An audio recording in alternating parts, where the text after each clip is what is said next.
आज हम बात करेंगे एक ऐसे मसले पर जो हर दूसरी फीमेल का है और वो मसला है माहवारी वक्त पर नहीं आती। आज हम दो बातें समझेंगे। एक तो ये कि नॉर्मल मेंस्ट्रुअल साइकिल का दौरानिया कितना होता है। दूसरा ये कि माहवारी कितने दिन होनी चाहिए। पहली बात ये कि मेंस्ट्रुअल साइकिल क्या होता है।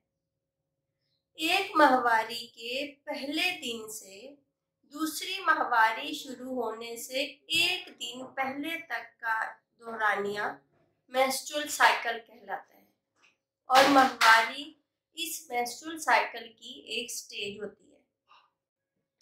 नॉर्मल मेंस्ट्रुअल साइकिल का दौरानिया 21 दिन से 35 दिन तक हो सकता है।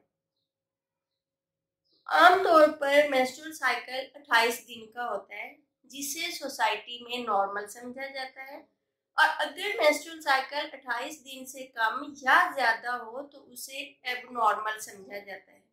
ऐसा हरगिज नहीं है। अब बात है कि 21 दिन के मेंस्ट्रुअल साइकिल का मतलब क्या है। 21 दिन के मेंस्ट्रुअल साइकिल का मतलब ये है, अगर आपको 7 दिन माहवारी आती है तो आपके 15 फ्री दिन होंगे और हर 15 माहवारी खत्म होने के 15 दिन बाद आपको दोबारा माहवारी हो जाएगी। अब आपके माहवारी के दिन और फ्री दिन मिलाकर 21 दिन बने जो कि नॉर्मल है। इसी तरह 35 दिन के मेंस्ट्रुअल साइकिल का मतलब ये है कि अगर आपको 5 दिन माहवारी होती है तो आपके फ्री दिन 30 होंगे। 30 आपके फ्री दिन और 5 माहवारी के दिन मिलाकर 35 दिन का मेंस्ट्रुअल साइकिल बनता है। ये भी नॉर्मल है। अब आपने देखना ये है कि अगर आपका मेंस्ट्रुअल साइकिल 21 दिन और 35 दिन के दरमियान में है तो ये नॉर्मल मेंस्ट्रुअल साइकिल है। अगर आपके मेंस्ट्रुअल साइकिल का दौरानिया 21 दिन से कम और 35 दिन से ज्यादा है तो आप डॉक्टर से रुजू कर सकती हैं। अब दूसरी बात ये होती है कि माहवारी कितने दिन होनी चाहिए।